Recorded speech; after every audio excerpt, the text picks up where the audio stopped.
Go to green. How are you? Thanks for being here tonight. Okay. I'd like to call the September meeting to order. We'll start with a pledge. Len, please. I pledge allegiance to the flag of the United States of America and to the republic for which it stands, one nation, under God, indivisible, with liberty and justice for all. Thank you.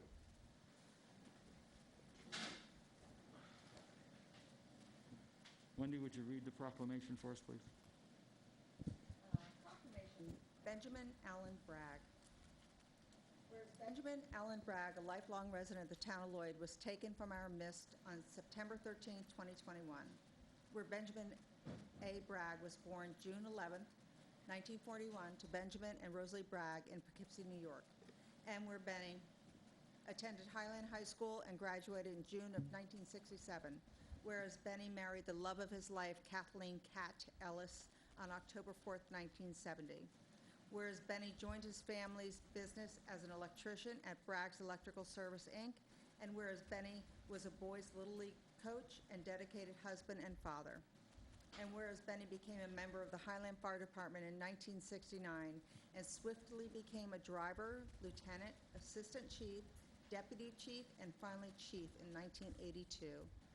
And whereas Benny became commissioner of the Highland Fire Department alongside many of his lifetime friends.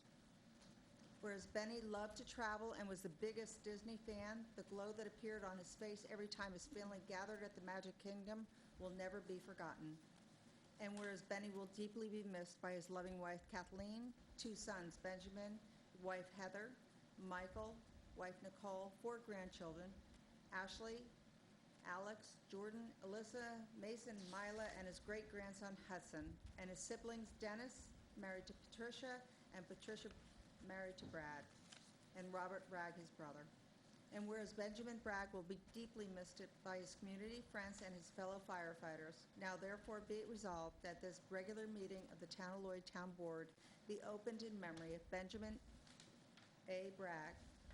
Be it further resolved that a certified copy of this resolution is delivered to Kathy Bragg, his wife, with the deepest sympathy of this town board of the Town of Lloyd. Wendy, thank you very much. Will be surely missed. May he rest in peace.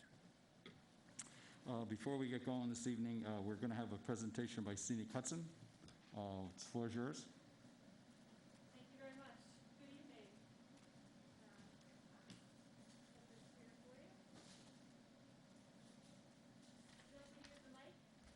Yes, please. Absolutely. Michael, just turn around and just hit the off button. What's that? Off. Good evening, and thank you for allowing me to come before you this evening. My name is Emily Haig, and I work for Scenic Hudson. And for those of you that may not be familiar with us, we are a nonprofit. Thank you. That helps, doesn't it? There we go. Yes. So I was just saying, my name is Emily Haig. I work for Scenic Hudson, and thank you for the opportunity to speak with you this evening. If you're not familiar with us, we are a nonprofit land trust and environmental advocacy group that's been in the Hudson Valley for several decades now, and we work to protect the important natural resources of the valley and connect people to the river and to each other. So, as you might know, we've conserved over 1,000 acres here in the town of Lloyd, mostly along Black Creek and on Illinois Mountain and along the Hudson Valley Rail Trail as well. And a lot of these properties are open to the public, which is something that we work really hard to offer. So I'm here before you for 2 reasons. One is to request formalized access to our property on Illinois Mountain. And the second is to discuss a communications tower on our property, which we believe the town has services on. So with that, I thought it might be helpful just to orient you to the area a little bit in case you're not super familiar with Illinois Mountain. I included in the handouts a photograph from the top of the mountain. Hopefully that's familiar to you. But we own about 350 acres up there, and it contains a lot of public trails that are accessible right from Berean Park, and it goes all the way up adjacent to the water department property as well. That's great. I'll send it down here. Thank you. Didn't have it. For the last 13 years of our ownership, our staff has accessed our property via the Reservoir Road extension that winds its way up the mountain there. And I'll point that out in just a second. But I thought it might just be helpful to show you a little bit of the ownership up there in case you're not familiar with it. So this is in the packet as well, but I'll just point out, here's Reservoir Road, and here's sort of the main parking area for Berean Park. And the town's land is shown here in plain light green. Our land is in dark green, and then there are some other properties up here as well. The access road is here in white and black, going up towards the top of the map and up the mountain. And it crosses, obviously, the town land up past the reservoirs and goes up across the property that we own also. And then this circle and little symbol here shows the location of the communications tower on our property that I'll talk about in a minute. So the other ownership up there, Wallkill Valley Land Trust has a conservation easement up here. And then there's AT&T and American Tower, and that's basically it. So I hope that's a little bit helpful as we get into the details here. So as I mentioned at the outset here, we would like to formalize a permanent easement to our land. And this permanent right would really be consistent with a 2008 recorded lease and access agreement that was between Garrity Associates, who we bought our property from, and the town. I believe it was negotiated with the town board at the time. And the town leased a small area of what was then the Garrity property, now ours, for the communications tower that's shown on the map there. The lease also granted Garrity, now us, a permanent easement on the road up the mountain and allowed the town an easement across Garrity's land. So it was kind of a mutual easement. And that lease has expired, but it's clear that the intent was really to create permanent easement to both parties over the town's land and over our land. We really feel like a lease wasn't necessarily the right tool to do that for a permanent right. And so we're here to suggest that we enter into a mutual recorded easement that formalizes this arrangement that we've all been operating under for some time now.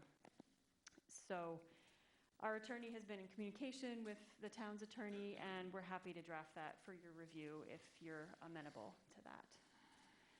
So that's the first half. And the second reason that I'm here before you relates to the communications tower that's on the land that we now own. Our understanding is that the town built this some time ago and leases it to A1 Communication and or other parties. And we're not party to that lease, but we understand that it may have expired. And we also don't know who's using the tower, but we understand from other users up on the mountain that it may have some local emergency services on it. And so based on our conversations with other landowners, we understand there's an opportunity to relocate the infrastructure that's on that tower, which happens to be relatively short, to the nearby tower on the AT&T property, pictured here, which is a few hundred feet away, literally. It's pending a sale to a local company, and we're bringing this to your attention because we inherited the tower and the arrangement for whatever infrastructure is on it when we purchased our land, but it's not really consistent with our mission and our land use goals up there as a park primarily. So we're here to request respectfully that the town consider removing its equipment and hopefully relocating it to another tower up there so that we can arrange for the tower to be removed. And you could probably negotiate this directly with the party that is theoretically purchasing the AT&T tower, which I understand AT&T is looking to divest. So the last thing I'll say, and I certainly welcome questions, but the last thing I just wanted to bring to your attention is the last part of the presentation there where we did take a look at your comprehensive plan just to see if there was anything specific about Illinois Mountain. And we found that it really does seem to focus on the scenic values of the mountain, to the mountain, looking at it and from it, and also just on the important natural resources of that area. So we feel that what we're requesting today is really in keeping with that intent as well, and that's why we wanted to come before you tonight. So by all means, let me know if you have any questions, and we really look forward to working with you on this. We enjoy partnering to manage the land on this beautiful resource here in Lloyd. Sure, thank you very much. Sean cannot be with us this evening, but he didn't want to delay this, so we wanted to at least get your presentation on the record. If any of the board members have any questions, but as far as the legal side, we'll have to do that with Sean. Understood. We certainly would, if he thinks, we'd love to have you back, but at least now we have the foundation of what's going on and how it's going and what it's going to do. So if anybody has any questions for Emily this evening, go right ahead and ask her. I just have one quick question. I have one quick question. The easement that's expired, was there any compensation by either party, either compensation we're giving to you or compensation you were giving to us in the past? The lease from 2008? Yeah. My understanding, the lease, that lease was negotiated with the prior owners of the property, so I don't know all of the details. But it says right in the recorded lease that there was consideration of $10 or something like that. That's all that I'm aware of. Okay. Do you have any questions for Emily this evening? And without the easement, you can't get to your property, correct? If we don't give you the easement. Well, technically, the way that lease was worded, it was a perpetual easement, but it was within a lease that expired. So I think, we're looking to Sean here also and to our attorney for interpretation of, whether there's an end We'll date leave or that to not. them, and Yes. then they can give us guidance. But we are looking for a permanent right of access, yes. Thank you. Emily, thank you very much for being with us this evening. Thank you for your time. Sean We really will, when appreciate it. Sean's back, he'll contact you and your attorney, and we can move the ball forward. Thank you very much. Thank you. Appreciate that. Okay. Liaison reports. I'm going to jump down to Joe, Central, the school district. Sure. Couple quick things. The high school just finished its capital project. A couple things that they did with that capital project was a new roof on the media center, climate controls in the elementary, new lighting in the high school, and some other projects. A lot of things that you're not going to see visually, but they're infrastructural things that are going to keep the school safe and running well, that will save the taxpayers a lot of money in the future. They are looking to do a new capital project, but this one they're trying to do something a little different with, which I think is pretty cool. They're really looking for the public's input of what they want to see the school do as a capital project. And if you have an idea of something you'd like the school to do or change or improve upon, you can go to the website and there's a forum that you can fill out a form and voice your opinion. So I think that's really nice that they're getting input from us for our school. They have, as we know, we have a new superintendent. I've reported on that before. It's Joel Freer, who was the elementary principal. The assistant principal became the principal of the elementary. We have a new principal of the middle, and we have 2 new assistant principals. So, and the principal of the middle isn't really new. She was the assistant, so it's nice that they're promoting their people. So hopefully we'll have some consistency, and our kids they continue to get the high-quality education they've always had. You're also going to notice that there's new signage on the high school, which is really nice. We haven't had that, so there's a new sign across the front of Highland High School. And for parents, the middle school and the elementary now have electronic signs, so it's more informative of what's coming up, events that are coming, and they can give a message if there's a closure or a shutdown or some type of activity, such as a fall concert, that you can see that as you drive by. So that's all I have to report. Could I add something? Thank you. The high school football team is 2-0. They have a home game Friday night at Highland. there's been an invitation sent out to anyone that played on any of the championship teams from the 50s, all right, up till now, to please attend at 6:30, and those people will be recognized. Even the ball boy from 1957? 59, all right. Or manager, So, and or manager. what were you, manager from 60? All right. So anybody that played on any one of the Highland Championship teams, you know, it'd be great to have you out there Friday night. Thank you. Well, thanks. I know you have a star, I hear. Actually, captain of the team.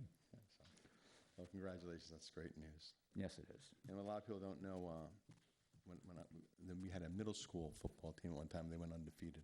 Yes. So we do have a strong program, and hopefully that continues. Joe, thank you very much. Len, Landing Park? At the park itself, right now, we're considering putting in some more benches. We're trying to finish up the monument for Bob Shepherd. Went to pick up the plaque yesterday, and it's not right. So we're supposed to have the dedication on the 13th of next month. I'm not exactly sure at this point if we're going to get that plaque back repaired or if they can make another one. So that's sort of up in the air, and that sort of breaks my heart because the 13th of next month would have been Bob Shepherd's 80th birthday. Everything else is in order for the presentation, but the plaque is pretty We'll important. make it happen. Yeah. We'll make it happen. So we're still working on that. The water line is under the railroad tracks. The fire hydrant's in place on the corner, and the 1-inch line to the building is across the street and into the basement. Whenever they get back there, the pump station has already been installed next to the building, and then they're going to work on running the line from the pump station back up to the pump station that's by Joey's apartment house, and they'll tie into that. Sewer. They don't quite have enough water line to go all the way back and tie into the fire hydrant. So Adam and the contractor, they've been searching around trying to find, I think they only need 60 or 80 feet. And that sort of takes care of that part of it. We're looking for a place.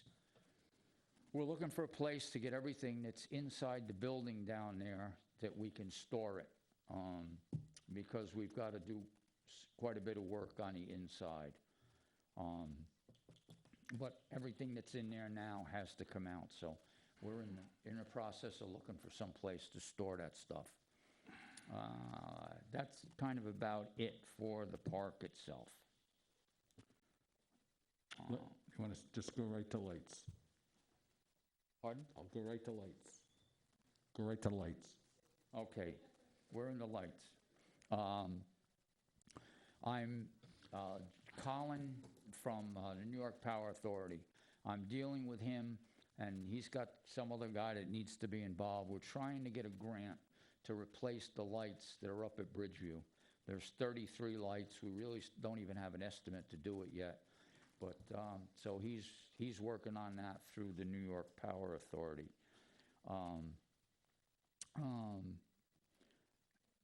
On a different note, other than the lights, the parking lot at Hannaford's, we got some complaints about some of the lights in the parking lot were out, and all of the lights along Argent Drive from 9W to where you go into Bridgeview are out. So got a hold of the management company, and they have somebody working on it. They do believe that there's some problem underground, which is not good. So that's kind of where we are with those lights. Well, one other thing, while I have everybody's attention, the Red Cross blood drive that was supposed to be at the firehouse on Friday has been moved to the American Legion. I believe they're going to be up and ready to go 10 o'clock in the morning or something like that. We'll know for sure tomorrow. But the blood drive that was supposed to be at the firehouse will be at the American Legion on Friday. Thank you. Lenny, quick question. You'd spoken at a few board meetings ago about Bridgeview and the light posts being rotten and that Correct. they were going to fall down, and we were talking about that they belong to the town and we're going to replace them. Has any thing been done about those light posts? Well, that's what I just said. I'm dealing with New York Power Authority right now. The guy's name is Colin. So they're trying to work to get us a grant to replace those. The posts? The lights, yes, the Yeah, whole thing. all 34, actually. Yes. Thanks. Len, thank you. Chief, I'm going to give you the floor. This gentleman right here, Yes. this Matthew Sudo is one of our part-time officers. We'll take appointment tonight full-time, but I'll compliment our staff one more. We've been the third one on patrol, but we had a resignation and transfer to the city of Poughkeepsie, so hopefully with your blessings tonight and your vote, he'll be added to the roster of our department. Thank you. Mr. Pizzuto, could I recommend that we go to that resolution at this time? We can, surely.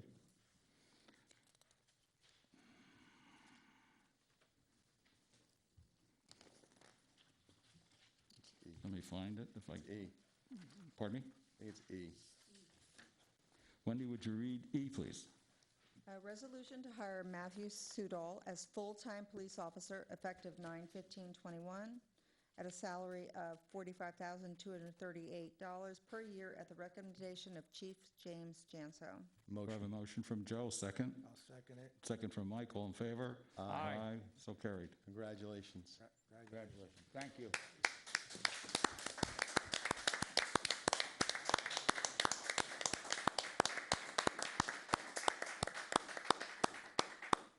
Matthew, good luck. And Jimmy, I really want to say, before your tenure, we would hire people and we never got to face them, we never got to meet them. And really thank you for bringing the officers down and even your dispatchers. It's so great that we can welcome to the Town of Lloyd family and get to see the face with the name. So thank you, and again, congratulations and welcome. Moving on. Peter, you want to give us an update on the rail trail, please?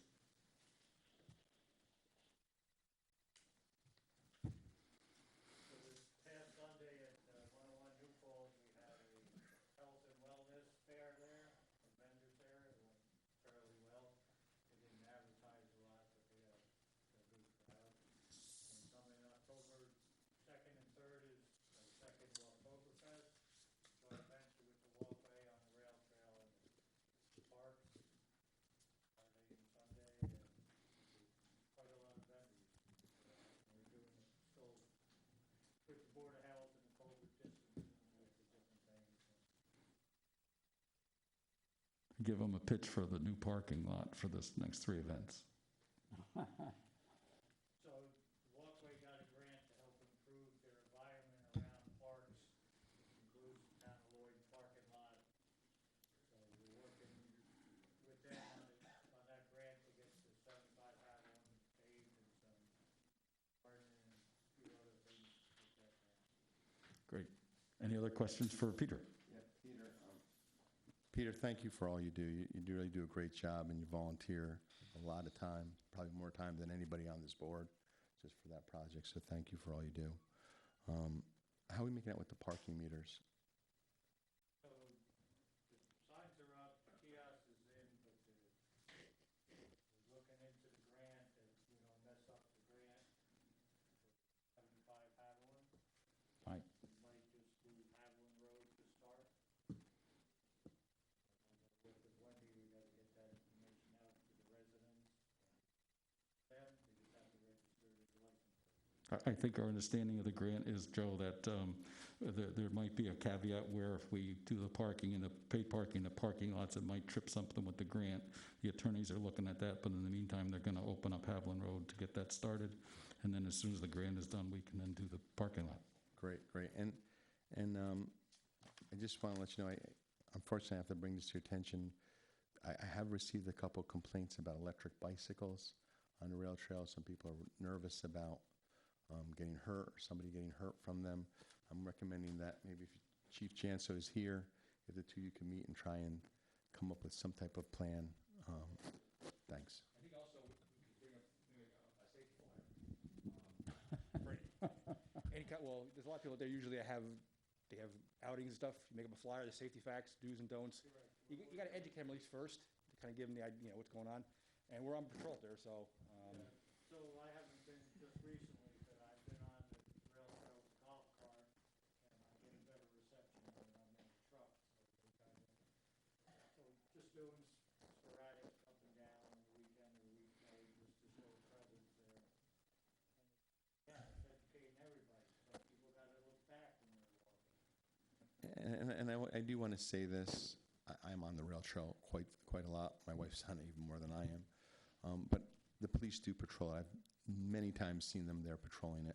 So it's not like we're not doing something. But, you know, if we can brainstorm, maybe do some more. And Showing the presence and not being aggressive for them, just it's a deterrent. Right, they've been very visible lately, yes, that's correct. And Peter, one last thing. How are we making out with the murals in the tunnels? So, again, I'm working with the art department at the high school now that they're back in. We got that, and I can't remember her name, she's on the school board. She wants to help too. Awesome. Looking forward to seeing that. Thanks, Pete. It's still there, but I haven't forgotten. I know you haven't. Peter, thank you. Water and sewer, Len? At our meeting, the one thing that we discussed is the extension of the water line for Stewart's on the corner of 9W and Chapel Hill Road. The water line will come directly across under 9W from approximately where the fire hydrant is in front of Walgreens, and the sewer line will come across 9W and it'll enter the Stewart's property approximately right on the corner of Chapel Hill Road and 9W South. Peter wanted, their design was for the water line to go all the way to Chapel Hill Extension, and that would be the fire hydrant, and then Peter Miller, Chief Miller, asked to have another fire hydrant put out by 9W. So that's where we ended up with that, and they're working on that as we speak. That was it. Lenny, thank you very much. Michael, ZBA? The ZBA Falcon Ridge, they're seeking an appeal because of the town code enforcement officer about the zoning to Falcon Ridge. To get to Falcon Ridge property, which is the old Altamont Farm, they have to pass through a light industrial zoned area, and that's against the code. So what they're doing with that, they're seeking an appeal. So there will be a public hearing at the next ZBA meeting. That'll be the second week of next month. Michael, thank you very much. You're welcome. Okay, moving on to old business, just to give everybody a fast update. I was on the phone Monday with Kevin from Rubco. They had a pretty miserable summer with COVID. He is in receipt of our law. We know that we're in our 11th or 12th year of passing the of the law as far as having affordable housing. We're in the process upstairs of forwarding him the current applicants going forward, and he also requested the applicants that are now currently on the books 5 years back. So that's all in place now and going up to Kevin. Once he receives that, he'll contact me or us, and then we'll begin to move that ball forward. But I just want to give everybody an update on affordable housing. Any other old business? So seeing none, I'm going to go to new business. We have before us this evening is our lease, as we all know, expired with the fire district. It was a 15-year lease. My understanding from Sean is that over the last 15 years, we paid our portion of what was supposed to be lease or rent for a bond. According to Sean, we paid it as a bond instead of lease because there was a bond, we couldn't pay rent. That was about $60,000 a year over a 15-year period, and we also paid an additional $12,000 a year or $1,000 a month in maintenance. The new lease, as I understand it, and I'll let John speak to it, is a 10-year lease that starts out at $60,000 a year, and there could be some incremental adjustments. But as Lynn pointed out, that, and I'm not sure how many years goes by before there's an adjustment, John, you can speak to that, but it can't exceed whatever our cap may be, 2%.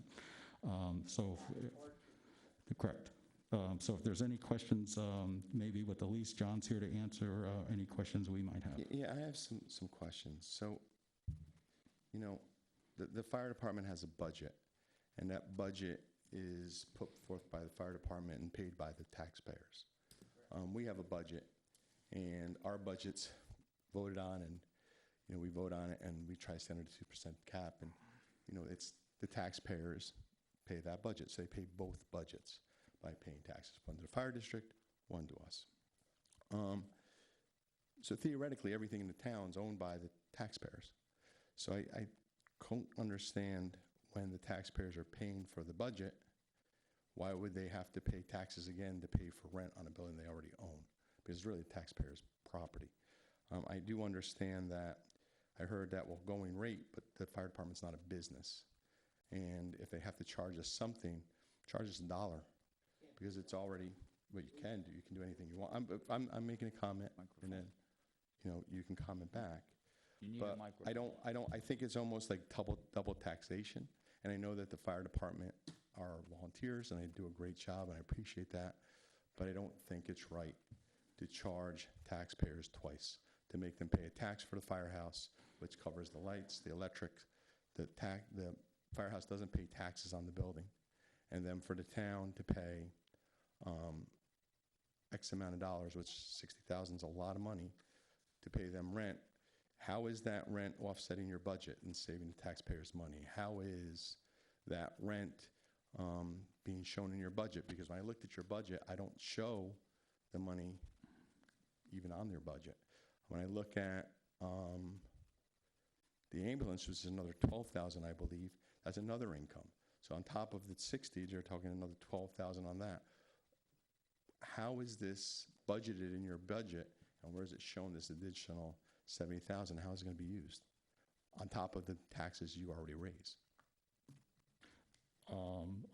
Before I give this to John, my understanding is that in prior years, it wasn't rent. We paid a portion of the bond every year in lieu of rent. Right. So in prior years, it would not have shown. And I get this from Sean, so unfortunately, he's not with us tonight. And if need be, we might have to get some comments or guidance from him. But I do know that in the new lease, which is rent, if you put the amount of the bond to the amount of the maintenance, it came out to 72,000. But this year it's 60 as far as rent. Sean explained to me, and perhaps should explain to all us, that it's a fire district, and it's, even though we all know it's our tax dollars, right, paying for everything, it's still a fire district, and it falls under that. So I think that question, Joe, might be better answered by, if not John, by our attorney. Well, you know, you're negotiating the lease, and then what I'm not comprehending, I get it that we paid for the bond, but the bond is over. So we paid for the bond. So I would like to see, hopefully, the fire department pass that savings on to the town, because that's the money they're charging us. We could build a brand new building and pay a mortgage on it. That's a lot of money. John, if I'm not mistaken, from what I recall, the town bought the property for the firehouse. And then when you guys remodeled, all right, you updated it and you said it, we joined in on the bond, which was the $60,000 a year. Now that bond is paid for. It's over. So now the fire department wants to charge the town $60,000 on top of that after the bond is completed? May I just interject for one moment? Certainly. Okay, we're throwing a $60,000. All right, the town, no. The town before, we paid the bond $60,000, all right, for 15 years. But there was $12,000 a year, which is $1,000 a month, which is maintenance for the police department, air conditioning, blah, blah, blah, rolling along, the whole deal. So now, which before was 72,000. So actually, the fire department is charging rent 48,000, and the police department is still on the hook for the $1,000 So a if the month. police department moved out of the fire department, just No, say- wait, I just Okay, wanted to nothing. explain that. But Mike, let me just Well, comment one on at- that. one So- at a- so please, the one at a thing time. is that, yeah, we were paying the money to help pay the bond. The bond is over. So what is this money being used for on top of the budget that they already put forward? And we never knocked their budget down. We never questioned their budget. And their budget pays for lighting, pays for heat, pays for their gas, pays for their vehicles. What is this extra money now that the bond's not in place being paid for? And just so we know that our police stations are separate meters. The firehouse does not pay for the electric that our police use, the heat that our police use. You know, so basically it's a triple net lease that we have, but there's no taxes involved because you don't pay taxes and we don't. I just think that, you know, we paid the bond. You know, this money, if we didn't have to pay it, we have an ambulance contract that we're negotiating. The fire department really wants us to get that settled. The money, if we didn't have to pay this rent, could help us settle that contract and put less of a burden on the taxpayers when they're already paying twice now. Oh, that point's well taken. I think the person that's unfortunately not with us tonight that could probably explain to us to those points is Sean. And that being the case, maybe we kick this over 2 weeks till Sean's here so we can present the question, so we can answer the questions that we have. Just for clarification. Yes, John.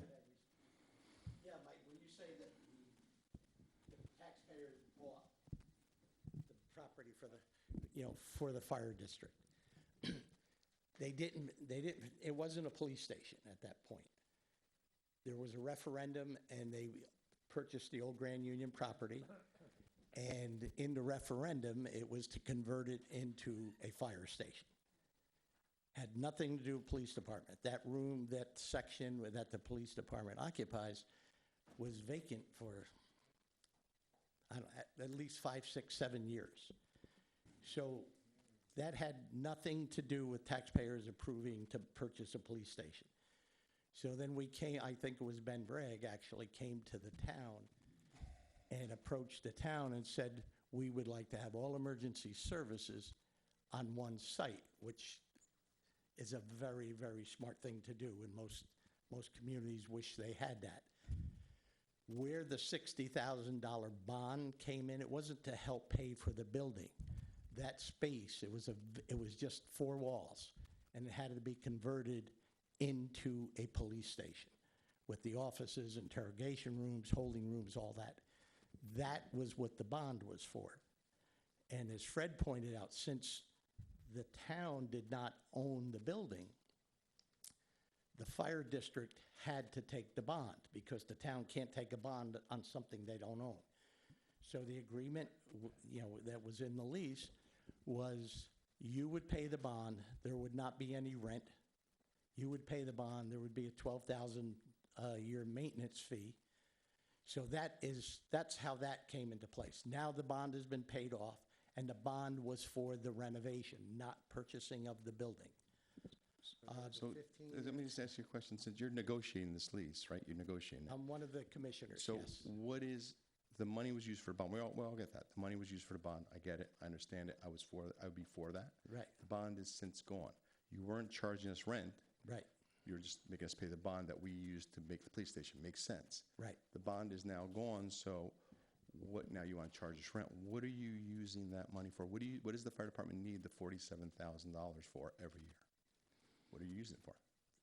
Equipment, We apparatus. pay for your equipment. It's in your budget.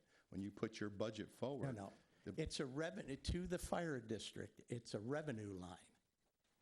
So just like we get that, you mentioned $12,000 from Mobile Life, that appears in our budget. It's a $12,000 income that offsets our operating budget, which is about 1.1 million And what's in your reserves right now? which, well, the apparatus reserve, there's probably, I don't know, several $100,000 in there. The other reserves? Because I hear you have a lot of money in reserves. Well, I don't know what's a lot of money, but you're welcome. It's open numbers. It's So you can see, So, yeah. but what I'm saying is, you were when able fire to build up, trucks- I'm just saying is, you were, and it's fair is fair. You know, if you had no money, I get it. But you put forward a budget to buy equipment. You put forward a budget to make repairs. You've never received these tax dollars from us. And yet you have over 300,000 that you just admitted in your reserves without collecting rent. So what is this money actually needed for, this rent? Or how is it going to offset your budget in the future? Is the 47,000 going to be taken out of apparatus or out of equipment? I now don't because know you're where collecting it will be applied. It will be So a then why do you revenue. need it? If you don't know where it's going to be applied, then why do we need the 47,000? Why can't it be? Why, well, first, to answer your first question, why don't we let you be there rent-free or for $1 a year? The town, the fire district and the town are two separate entities. But it's a community building. Just let me, paid by the may I, taxpayer. Joe, can I finish? I'm trying to clarify for you so you'll understand it. They're separate districts, separate entities. By law, and Sean, we sat down with Sean and we sat down with our attorney. By law, you can't cut sweetheart deals because we have a fiduciary responsibility to taxpayers, just as you guys do. So just like you probably are not aware, you guys, Freddie wasn't until last month, we pay you to rent fire hydrants. Do you know that? There's a line item. And the reason for that is because the water district is its own entity. And they have a fiduciary responsibility to report income and their expenses. And so we actually rent your fire hydrants so we can use them to put fires out. And Scott, Sean agreed when we sat down, because we did. We said, well, it's, $1 a year, maybe we could do that. We're not allowed to. By law, you're not allowed to. What are you allowed to do, John? What's the minimum you could charge? The minimum? I don't know. It's should be market rate. How did you derive with your We non-business? arrived at, we had some input, and commercial space is about $18 a square foot. This equates to about, I think, about 15 a square foot. So it has to be reasonable and competitive, because in fairness to the taxpayers, we could give the town a sweetheart deal, and we could rent it to some retail company that might come in and pay $19 a square But foot. you're using taxpayers' money to operate a commercial business, so to speak. No, I no, it's mean, not a commercial. You are if you're renting it. You're just saying if we didn't rent it to the fire department, we could rent it to somebody else. You could. And John, I'll be honest, you guys didn't want us to have the voting polls there any longer because of the parking lot and coming in and out. And you're going to rent this space out to commercial business. It's going to have heavy traffic coming in. I don't think it's going to happen. I think Joe, you're you're mixing things up. When you I'm not can't get mixing fire things up. trucks out the door to go to an emergency because voters are parked in front of the bays, that's a So problem. how are you going to rent it to a retail space that's going honey, to have people Joe- coming and parking all over the place to Well, he patronize didn't say retail. So the reality Joe, is that. Joe, but- one second, but- one oh, se- no, no, one excuse me, second, Freddie, one- Joe, excuse me, time out. Excuse me, Freddie. Joe, I'm it's just my making- meeting, stop talking, please. Your meeting, it's a town Please. meeting, Fred. Please. It's a town meeting. Yeah. And I have a Yeah, right to and say I'm my running it, opinion. just understand that. John finished, he didn't say retail. You thought retail, he said well, commercial. So, He didn't say retail commercial. That's an assumption on our parts that it might be retail. Well, the point on that, Go ahead. Fred, is that whether it's retail or commercial, it's taxpayers' money using for a private entity. That's commercial business. I get that. And that, I don't, it just don't seem But right it's to me. it's a wash. It's not, you're not double taxing taxpayers. If how are you not? if the town is paying rent, that rent comes to the fire district. That income is applied against our budget. One way or the other, we are going to need those expenses. So it's not that we add it to our existing budget, it's applied to it, so we have to raise less taxes. But So it's, But John, Mike, Excuse me. Sorry, Mike. Excuse me, Joe. But you just said that $60,000 a year was used to refurbish that area so it could become a police department. correct. Now you're saying the money that's coming in is to offset your budget. Well, yeah, because there was a bond, Michael, that had to be satisfied. So And, then, and that was the agreement. You do the renovation, Now it's paid for. and the bond is paid for. yeah, but Mike, what I'm saying is we're all going into budget season. You should be planning Right. your budget. So then we should see, so I think we should hold off on even voting on this until you can show us how this rent's going to decrease your budget by the X amount we're paying. So this way, it isn't double taxation. Because if you're not decreasing one of your line items that this money is going to be used for, it is making the taxpayers pay twice.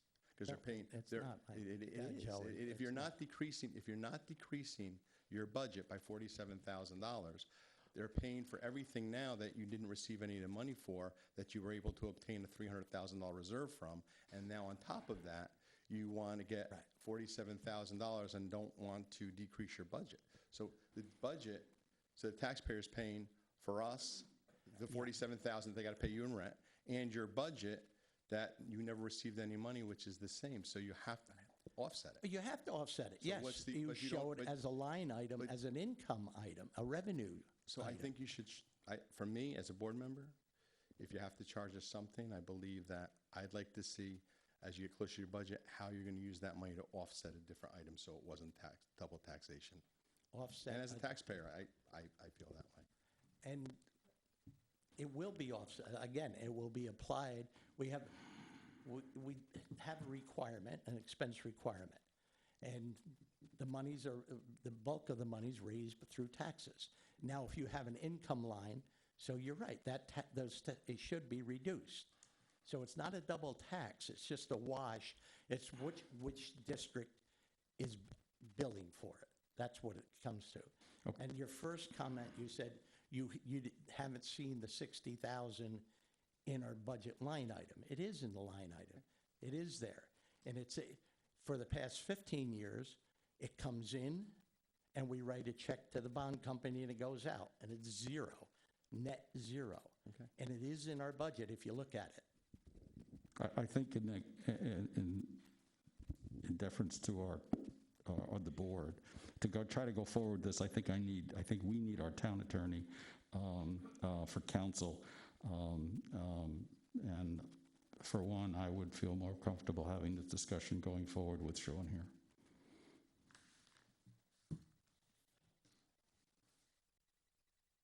So do we need a motion to move this to the next meeting? I don't know. It's just new business. There's no resolution, it's not a resolution to be voted on, it's just Right. new business that we're discussing. We'll There's just, nothing- we'll move it, Station, that's right, we'll move it to our next meeting, which is the workshop in 2 weeks, and we'll have Sean to be able to explain to us the questions and maybe the fire district if they have any answers to the questions at that time. But it won't be a resolution, it'll still be under old business. That's correct. Okay, thank you. Okay. Privilege of the floor. Yes, Mark? I have two questions. When Lenny talked about Stewart's with the water and the sewer, is Stewart's paying for that, Yes, for all that work? yes, and they paid for all the engineering. Okay. The other question I have is, Fred, we talked about this issue of the ZBA coming before the town board. Yes. You had said that's in the code and we have to do it. Right. But then you said, well, we can substitute having tri-board meetings. Well, I think if I said that, I misspoke. I think what I meant is since we were going to go back to having tri-board meetings, and since we know the law states in the zoning code that we need a 3-month memo or an update from the planning board, right, every 3 months, that we could do it in sync with each other. That's where I was going with that, so we could both have the tri-board meeting and at that day, at that evening, or thereabouts, the ZBA can present the clerk and us with their 3-month report. Wendy, do you have a 3-month, did you get a 3-month report from them last week? I did. Okay, we have that report as of last week. I haven't seen it yet, but because we didn't have 2 weeks ago because of the hurricane, we didn't have the meeting, but Wendy has that 3-month report at this point. Wendy, could you share that report with the rest of the councilmen, please? Sure. And I, since we're doing it for the ZBA, I think this is a good practice. There's a reason why we have these checks and balances, and I would recommend that we do the same thing for the planning board. Let's take that on. It's maybe a very good idea. Let's take that on advisement, talk to Sean, and we can move that ball forward.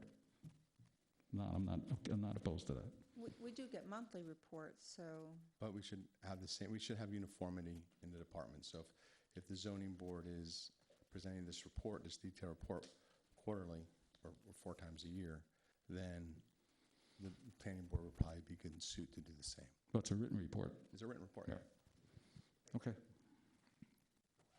Mark, anything else? Okay. Yes, Dave?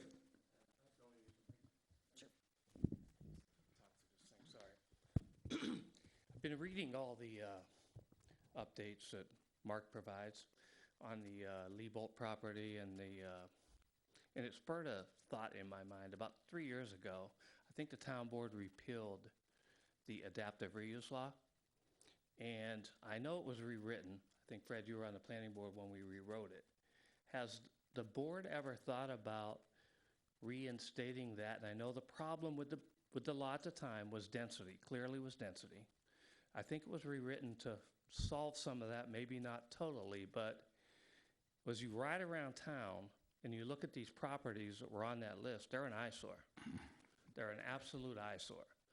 And we have people fussing over, digging new ground for development when you have these sites that look like eyesores to the community. And so my question is, really, what are we doing to incent the owners of those properties, since we no longer have that adaptive reuse law, to try and move them forward? So That's can a we- great, I can speak to that, David. Since that time, I've spoken with both Dave and Scott and some other members of prior planning boards about that. And I think part of the old problem is that it was looked at as adaptive reuse, and the understanding at the time was that they had to reuse the building. Okay. Some members thought that. Going forward.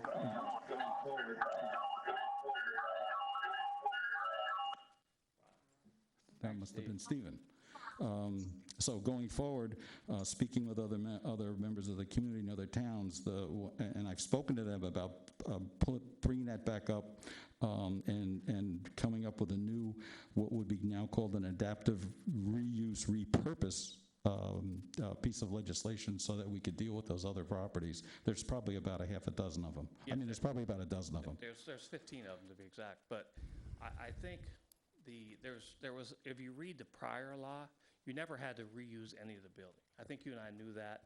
Now, when people came in, they said they were going to reuse it, and they didn't, and that caused a lot of uproar. But they really didn't have to. But there is a version rewritten. In fact, I still have it on my computer if somebody wants it, from 3 years ago. And it fixes the density, and it renames it, instead of adaptive building reuse, it renames it to adaptive site reuse.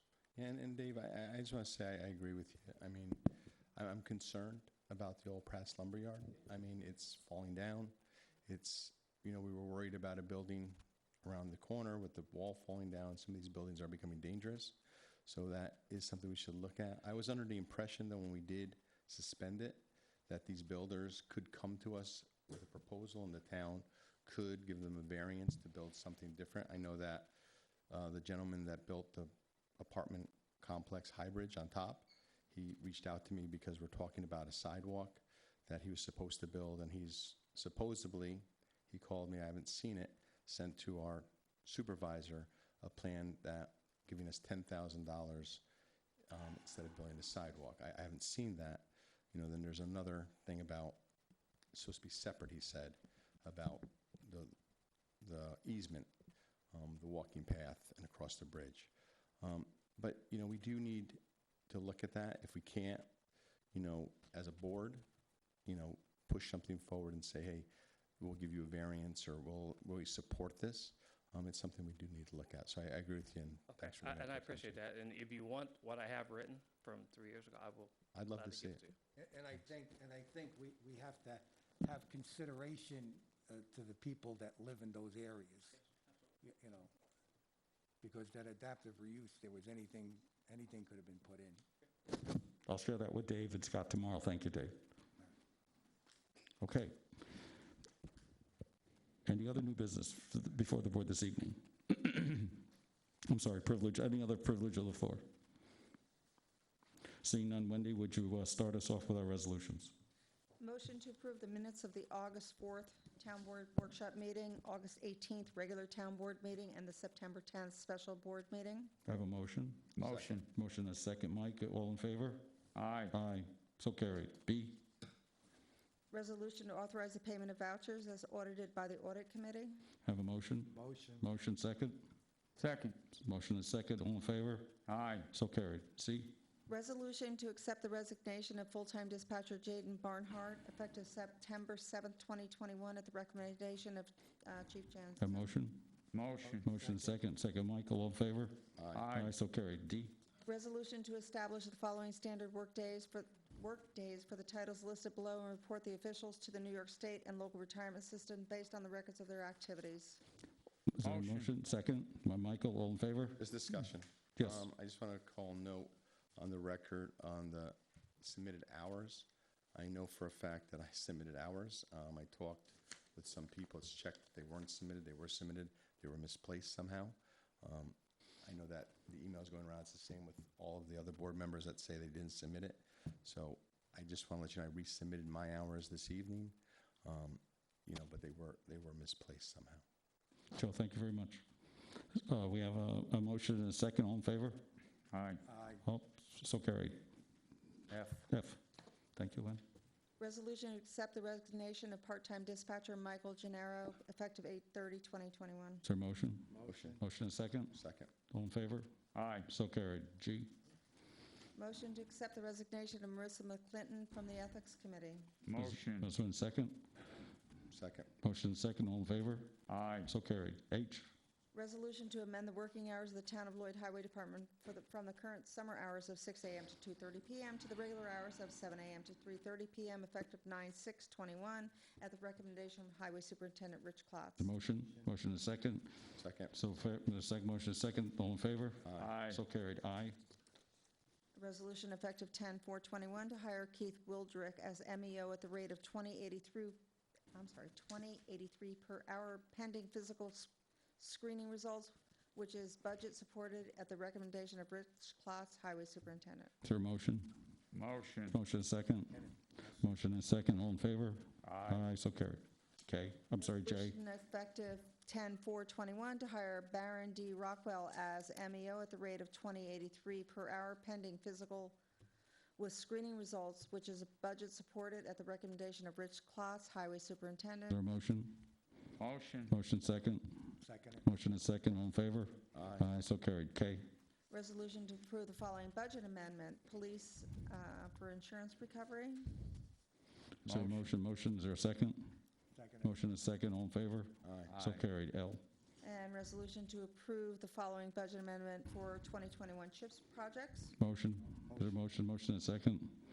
Second. Motion and second. All in favor?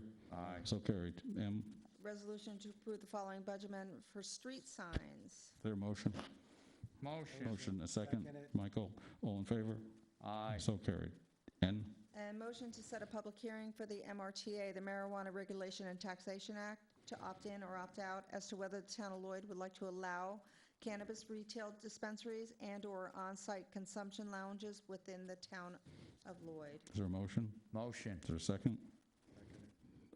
Is there any discussion? Yeah, I'd like to have some discussion on that. So, Paul Hansett, God rest his soul, great supervisor, always said that, you should never not let people speak. And so, I would support the public hearing. I'm going to let you know I'm not really feeling marijuana lounges in our town, but it's worth listening to. Thank you very much. I think we generally feel the same. It's a law that's out there now. If we do nothing, it stands. If we want to do something, whatever that may be, because there's different options, we have until December 31st of this year to do something. So we'll look forward to the public hearing next month. There's a motion, a second, all in favor? Aye. So carried. We're going to go into executive session at 8 o'clock. Can I get a motion on that? Motion. Motion is second, all in favor? Aye. So carried.